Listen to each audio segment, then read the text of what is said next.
বিয়ের জন্য ইন্টারভিউ দেওয়া আমার কাছে যে কোনো চাকরির জন্য ইন্টারভিউ দেওয়া থেকেও কঠিন মনে হয়। যে কয়টা বিষয় শেয়ার করি। দেখেন, বিয়ের ইন্টারভিউতে প্রথম যে প্রশ্নটা হলো, বাবা তুমি কি করো? যখন বলি যে আমি একটা এনজিওতে প্রজেক্ট ম্যানেজার হিসেবে কাজ করছি, যখনই এনজিও কথাটা শুনে না, তখনই অনেকেই ভ্রু কুচকায়। এটা কন্যাপক্ষের বাবা মা তো অবশ্যই, এবং অন্যান্য মানুষজনও কিন্তু এনজিও কথাটা শুনলেই কেমন জানি ওদের মধ্যে যে আসলে এটা যেমন কোনো জবে না, বা যারা আসলে অযোগ্য, যাদের বিসিএস, ব্যাংক বা অন্যান্য আদার জব ভালো জব হয় না, তারা এই এনজিওতে কাজ করে। বিষয়টা আসলে মোটেই এরকম না। আবার অনেকে তো, ম্যাক্সিমাম মানুষ এটা মনে করে এনজিও মানে হলো মাইক্রো ক্রেডিট বা কিস্তি নিয়ে যারা কাজ করে এইরকম অর্গানাইজেশন। যদিও কিস্তি নিয়ে বা এই যে মাইক্রো ক্রেডিট বেস যে অর্গানাইজেশনগুলো আছে, এই অর্গানাইজেশন যারা কাজ করে তাদের জবকেও আসলে ছোট করে দেখার কোনো সুযোগ নেই। আজকে হাজার হাজার লাখ লাখ যুবকদের কিন্তু কর্মসংস্থান বা ক্যারিয়ার স্টার্টিংই হচ্ছে কিন্তু এই যে মাইক্রো ক্রেডিট অর্গানাইজেশনগুলো কাজ করে, যেহেতু বাংলাদেশের জব মার্কেটটা একেবারে খুবই সীমিত।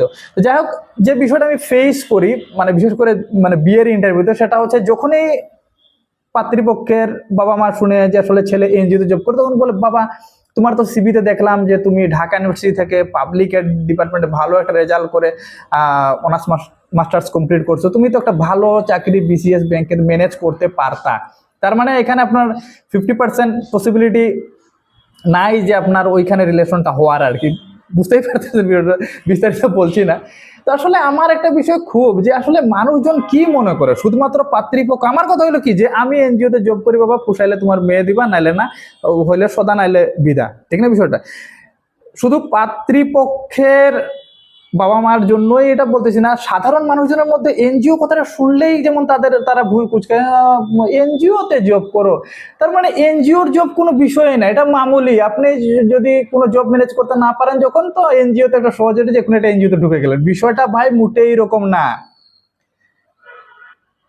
যে কোনো একটা ডেভেলপমেন্ট অর্গানাইজেশনে প্রজেক্ট ম্যানেজার, প্রজেক্ট কোঅর্ডিনেটর হিসেবে চাকরি পাওয়াটা কত যেটা, প্রথমত বুঝতে হবে যে একজন প্রজেক্ট ম্যানেজারের কিন্তু ধরেন যে মানে কাজ তো কি বলবো, যে ধরেন যে একটা, যে যখন একটা, আচ্ছা এটা বলার আগে আমি আপনাদের যে এনজিও বিষয়টা একটু ক্লিয়ার করি। আসলে মাইক্রো ক্রেডিট আর এনজিও কিন্তু দুইটা সেপারেট বিষয়।